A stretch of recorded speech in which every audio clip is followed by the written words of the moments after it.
Question number 1, एक त्रिभुज में कोणों का अनुपात 4:5:3 है। सबसे छोटे कोण का मान रेडियन में क्या है? ठीक है, तो यहाँ पे जो है अनुपात दिया गया है 4:5:3। आप लोग जानते हैं त्रिभुज के कोणों का योग 180 के बराबर होता है, लेकिन यहाँ पे जो है रेशियो में दिया गया है, तो इन्हीं को जोड़ दीजिए। 4, 5, 9, 3, 12। 4 + 5 + 3 कितना आएगा? 12। यानी रेशियो में 12 का मान बराबर है 180 के। ठीक है, तो काट देंगे तो 1 का मान कितने के बराबर आएगा? 15 के बराबर आएगा। ठीक है, 12 × 15 180 होता है, यानी रेशियो में 1 का मान बराबर है 15 के। ठीक है, तो सबसे छोटा कोण ज्ञात करना है। सबसे छोटा 3 है, यानी 3 × 15 तो कितना आ जाएगा? 45। सबसे छोटा कोण 45 अंश, लेकिन मान जो है रेडियन में ज्ञात करना है। तो क्या करेंगे? 45 × π/180। किसी भी कोण को अगर रेडियन में बदलना हो तो π/180 से गुणा करते हैं। ठीक है, तो यहाँ पे 45 चौक के 180 होता है, यानी π/4। ये आपका आएगा आंसर। दूसरा ऑप्शन सही है। क्वेश्चन नंबर 2 देखिए। दूसरा प्रश्न है, लुप्त संख्या का चयन करके श्रृंखला को पूरा करिए। ठीक है, 1, 6, 15। यहाँ पे कौन सी संख्या आएगी ये आप लोगों को फाइंड करना है। ध्यान से देखिएगा। 1, 6, 15 डैश 45 66 91। सबसे पहले यहाँ पे देखिए 5 का गैप है, यहाँ पे 9 का गैप है, और यहाँ पे देखिए 21 का गैप है, और यहाँ पे 25 का गैप है। तो अगर आप लोग ध्यान दें 4 4 का गैप जो है बन रहा है। ठीक है, तो यहाँ पे भी 4 का गैप बनेगा, यानी 9 4 13।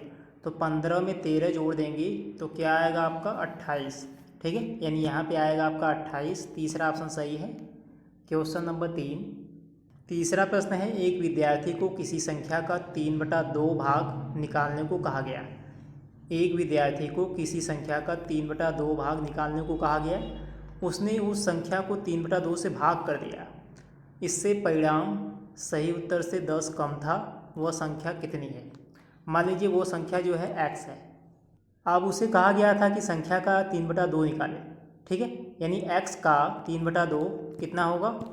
3/2x। ठीक है, लेकिन उसने जो है 3/2 से भाग कर दिया। x में 3/2 से भाग कर दिया, तो अब कितना आ जाएगा? 2x/3 आएगा। ठीक है, तो ये जो संख्या आई है 2x/3 सही उत्तर से 10 कम है, यानी इसका मतलब ये है उसको लाना था 3x/2, लेकिन उसने ला दिया 2/3x। तो इसमें जो है 10 का अंतर है। ठीक है, ये जो कहा गया है ये प्रश्न के अनुसार यही कहा गया है। ठीक है, तो नीचे तो आपका आएगा 6, यानी 9x - 4x = 10। ठीक है, 5x = 60, यानी x का मान आएगा आपका 12।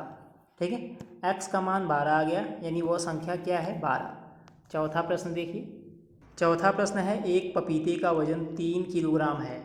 एक तरबूज का वजन 8 पपीते के वजन के बराबर होता है। 3 तरबूज का वजन क्या होगा? ठीक है, एक पपीते का वजन 3 किलोग्राम है।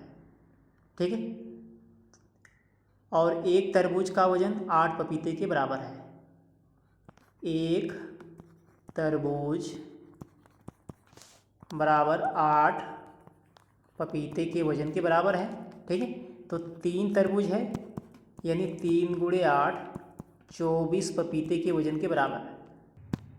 अब आप लोगों को निकालना है 24 पपीते का वजन।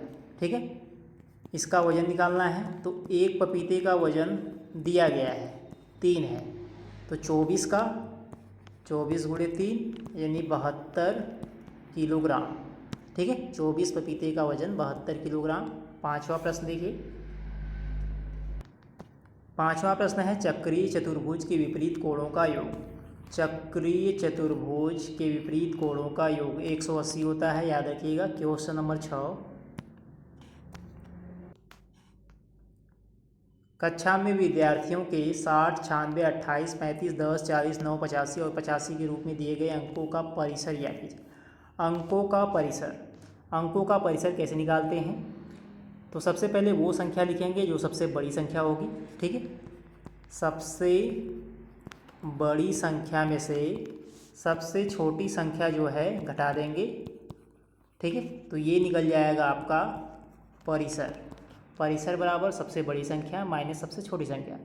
तो सबसे बड़ी संख्या देखिए क्या है, 96 है, और सबसे छोटी संख्या देखिए क्या है, 9 है, ठीक, 9 है। तो घटा देंगे तो ये आ जाएगा आपका 87, ठीक है। दूसरा ऑप्शन सही है। क्वेश्चन नंबर 7 देखिए। क्वेश्चन नंबर 7, रमेश कुछ पेन और नोटबुक खरीदने के लिए एक किताब की दुकान पर जाता है। 26 पेनों 12 नोटबुक की कीमत 416 है। दिया गया है 26 पेन और 12 नोटबुक, कीमत कितनी है, 416 रुपये। वह कुल 13 पेन और 6 नोटबुक खरीदता है। 13 पेन खरीदता है और 6 नोटबुक खरीदता है। इसी का दाम जो है पूछा गया है। तो ध्यान से देखिएगा, समीकरण 1 को ध्यान से देखिएगा। अगर समीकरण 1 में दोनों तरफ जो है 2 से भाग कर दें, ठीक है, तो क्या आएगा, 26 में 2 से भाग करेंगे तो 13 आएगा, 12 में 2 से भाग करेंगे 6 आएगा। तो यहाँ पे आप लोगों को निकालना है 416 में 2 से भाग कर दीजिए, 2 दूनी 4, 2 अट्ठे 16, 208 आएगा, ठीक है। 13 पेन और 6 नोटबुक के लिए उसे कितना भुगतान करना पड़ेगा, 208 रुपये। 8वां प्रश्न देखिए।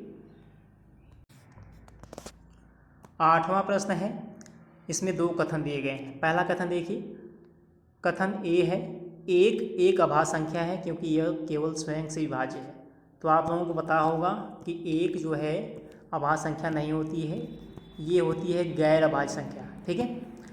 अभाज्य संख्या वो होती है जिसके कम से कम 2 गुणनखंड होते हैं, जैसे 2, ठीक है, जैसे 3 देखिए, इसके भी 2 गुणनखंड हैं।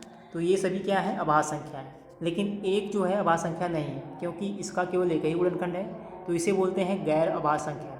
तो कथन ए जो है वो तो आपका गलत है।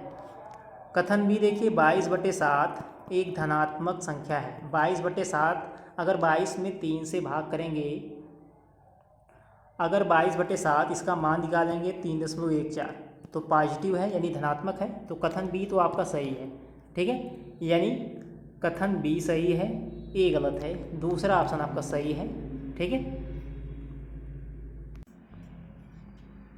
क्वेश्चन नंबर 9, ग्रिड में एक छोटे वर्ग का क्षेत्रफल 36 वर्ग सेंटीमीटर है। ग्रिड में बने आकार का परिमाप क्या है, ठीक है।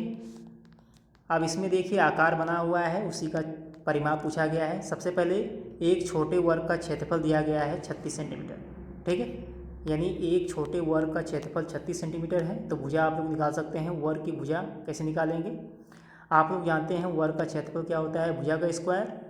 तो जब भुजा निकालनी है तो 36 का वर्गमूल कर देंगे, 6 सेंटीमीटर, ठीक है, यानी एक छोटे वर्ग की भुजा कितने की है, 6 सेंटीमीटर। अब देखिए जो आकृति बनी हुई है उसमें कितनी भुजा है, ध्यान से देखिएगा, 1 2 3 4 5 6 7 8 9 10 11 12 13 14। जो आकृति बनी हुई है उसमें कुल मिला के 14 भुजा है, ठीक है। तो 14 भुजा है तो परिमाप निकालना है, तो 14 गुणे 6 कर देंगे, क्योंकि एक भुजा की लंबाई कितनी है, 6 सेंटीमीटर। तो 14 गुणे 6 84 सेंटीमीटर आपका आएगा आंसर, ठीक है। ग्रिड में बने आकार का परिमाप 84 सेंटीमीटर। तो ये था लास्ट क्वेश्चन। ऐसे ही प्रश्न आप लोगों को सीटेट के एग्ज़ाम में देखने को मिलेंगे। अगर आप लोगों को वीडियो पसंद आई तो वीडियो को लाइक करिएगा और चैनल को ज़रूर से सब्सक्राइब करिएगा।